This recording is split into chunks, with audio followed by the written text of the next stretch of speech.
Modern farming practices में आप देखते हैं कि फर्टिलाइज़र्स, पेस्टिसाइड्स इनका बहुत यूज़ होता है और इसकी वजह से धीरे धीरे सॉइल का स्ट्रक्चर जो है वो ख़राब होने लगता है। सॉइल का स्ट्रक्चर ख़राब होने का मतलब ये है कि जो माइक्रो ऑर्गेनिज्म सॉइल में प्रेजेंट हैं वो धीरे धीरे किल होने लगते हैं और उनके किल होने की वजह से धीरे धीरे जो न्यूट्रिएंट की साइक्लिंग है वो अफेक्ट होने लगती है। तो जब न्यूट्रिएंट की साइक्लिंग अफेक्ट होगी तो सॉइल की फर्टिलिटी लो हो जाएगी।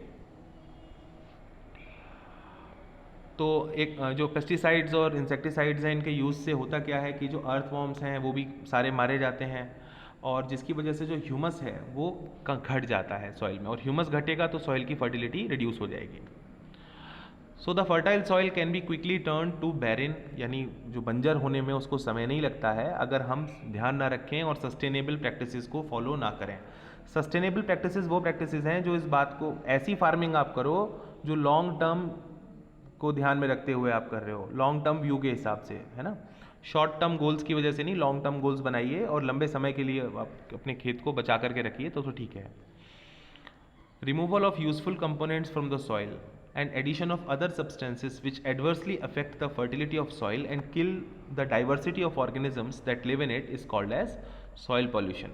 तो soil pollution को देखो डिफाइन किया गया है तो क्या बोला गया है, सबसे पहले तो बोला गया है कि removal of useful components from the soil, यानी न्यूट्रिएंट्स। आप सॉइल से न्यूट्रिएंट्स तो रिमूव कर रहे हो, है ना। कैसे? प्लांट्स ग्रो कर रहे हैं, हम एक के बाद एक क्रॉप ग्रो कर रहे हैं, एग्रीकल्चर कर रहे हैं एक्सटेंसिव, तो उसकी वजह से क्या होगा, धीरे धीरे न्यूट्रिएंट की सप्लाई घट जाएगी सॉइल में और सॉइल से न्यूट्रिएंट्स आप जो प्लांट्स हैं वो निकालते चले जाएंगे। और इसके अलावा आप जो फर्टिलाइजर्स उसमें ऐड करते हो वो अंधाधुंध ऐड करते हो, कहने का मतलब जितनी रिक्वायरमेंट है उससे बहुत ज़्यादा। तो ऐसे में क्या होता है कि सॉइल की फर्टिलिटी रिड्यूस हो जाती है और इसकी वजह से जो डाइवर्सिटी है वहाँ पर जो लिविंग ऑर्गेनिजम्स की वो घटने लगती है। इसको क्या बोलते हैं? सॉइल पॉल्यूशन बोलते हैं। जो हम पेस्टिसाइड्स डाल रहे हैं, पेस्टिसाइड्स और फर्टिलाइज़र्स, उससे लिविंग ऑर्गेनिजम्स भी किल हो जाते हैं। तो अगर लिविंग ऑर्गेनिज्म किल हो रहा है मिट्टी का तो ये भी सॉइल पॉल्यूशन के अंदर आता है। So the soil that we see today in one place has been created over a very long period over time. तो अगर एक प्लेस पर कोई सॉइल बनी है तो वो बहुत लंबे समय से बन रही है, काफ़ी लंबा उसको समय लगा है बनने में। However, some of the factors that created the soil in first place and brought the soil to that place may be responsible for removal of soil too। तो जैसे कि वाटर है, एयर है, इन्होंने सॉइल को बनाने में मदद की थी, लेकिन ये वाटर और एयर उस सॉइल को लेकर के भी जा सकते हैं, उस जगह से रिमूव भी कर सकते हैं। इसको आप सॉइल इरोजन बोलते हैं, सॉइल इरोजन बोला जाता है इसको, ठीक है ना। The fine particles of soil may be carried away by flowing water और wind. If all the soil, fertile soil gets washed away and the rocks underneath are exposed, we have lost a valuable resource because very little will grow on the rock. तो मान लीजिए कि हमारा fertile soil जो है वो हवा में बह गई या पानी की वजह से हट गई, तो फिर नीचे क्या रह जाएगा? रॉक रह जाएगा। और चट्टानें जो होंगी, रॉक जो होंगी, वो उन पर ज़्यादा ग्रोथ प्लांट्स की नहीं हो सकती। तो this is called as soil erosion. इसको समझने के लिए एक्टिविटी 14.11 को समझना पड़ेगा। इस एक्टिविटी में आपको क्या दिखाई दे रहा है कि यहाँ पर दो आइडेंटिकल ट्रेज ली गई हैं और उनको सॉइल से भर दिया गया, ऊपर सॉइल लगा दी गई है इन दोनों ट्रेज के ऊपर, ठीक है ना। यहाँ ऊपर क्या है? सॉइल है इनके ऊपर। और आपने क्या किया है, ए वाली जो ट्रे है उसमें आपने ग्रीन ग्राम, पैडी या मस्टर्ड प्लांट्स लगा दिए हैं, है ना। और दूसरी वाली जो है उसमें मिट्टी है। अब आप क्या कर रहे हो? इनको लगातार वाटर कर रहे हो, पानी डाल रहे हो उन पे लगातार, ठीक है, रेगुलरली कुछ दिनों तक, till the first tray is covered by plant growth. अब पहली जो ट्रे है उसमें प्लांट ग्रोथ हो जाएगी धीरे धीरे करके, ठीक है ना। अब उन ट्रेस को आप क्या करोगे? टिल्ट कर दोगे, टेढ़ा कर दोगे और उनको फिक्स कर दोगे उस पोजीशन में। आपको ये ध्यान रखना है कि जो ट्रेज हैं ये टिल्टेड रहें एक एंगल पर। अब आप दोनों में बराबर बराबर पानी डालेंगे ऊपर से और फिर आप देखेंगे कि जो नीचे पानी आ रहा है उसमें कितनी मिट्टी आ रही है। Study the amount of soil that is carried out of the trays. Is the amount of soil same in both trays? तो आंसर आएगा नो, सेम नहीं है, अलग अलग है। Now pour equal amount of water on both trays from a height. Pour 3 or 4 times the अमाउंट that you poured earlier। तो अब क्या करेंगे, ज़्यादा ऊंचाई से पानी डालेंगे, 3-4 गुना ऊंची जगह से। Study the amount of soil that is carried out in the trays now. अब देखो कितना पानी आया, वो पानी के साथ कितनी मिट्टी आई है ना। तो आप देखोगे कि जो अमाउंट ऑफ सॉइल है ये ज़्यादा आएगा क्योंकि हाइट बढ़ गई है पानी की। Is the amount of soil that is carried out more or less equal to the amount washed out earlier. तो क्या इक्वल है? नो, ज़्यादा आया है इस बार। तो जब हाइट बढ़ा दी गई पानी की तो ज़्यादा मिट्टी नीचे को आई है।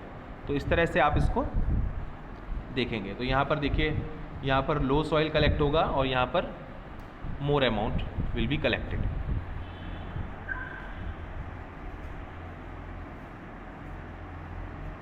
Yes ma'am.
जो ट्रे ए है और जो ट्रे बी है, जब उसको कंपेयर करेंगे तो ए में कम पानी आएगा और बी में ज़्यादा पानी आएगा। जब हाइट बढ़ाई जाएगी तो वाटर का के साथ मिट्टी और ज़्यादा आने लग जाएगी, है ना। तो ये हमने देखा। The roots of plants have an important role in preventing soil erosion. तो प्लांट्स की रूट्स सॉइल एरोजन को प्रिवेंट करने में बहुत इंपॉर्टेंट रोल प्ले करती हैं। आजकल जो डिफॉरेस्टेशन हो रहा है, यानी जो वनों का कटान हो रहा है, वो सब जगह हो रहा है और इससे ना केवल बायोडाइवर्सिटी ख़त्म हो रही है बल्कि सॉइल एरोजन भी बढ़ रहा है। Top soil that is bare of vegetation is likely to be removed very quickly and hills पर तो ये काम और तेज़ी से हो रहा है बिकॉज वहाँ पर स्लोप बहुत होता है। माउंटेन पर जो स्लोप होता है तो वहाँ पानी और तेज़ी से नीचे आता है और बहुत तेज़ी से मिट्टी वहाँ पर कटती चली जाती है। This process of soil erosion is very difficult to reverse. और इसको अगर आपको रोकना है तो अगर आप जितना ज़्यादा प्लांट लगा देंगे उतना ज़्यादा सॉइल एरोजन हमारा बचेगा, कम होगा, ठीक है ना। Vegetative cover on the ground has a role to play in percolation of water into the deeper layers too. तो जितना ज़्यादा प्लांट होता है हमारी ज़मीन पर उतना ज़्यादा पानी ज़मीन के अंदर जाता है और उससे वाटर अंडरग्राउंड जो वाटर है वो भी बढ़ता है।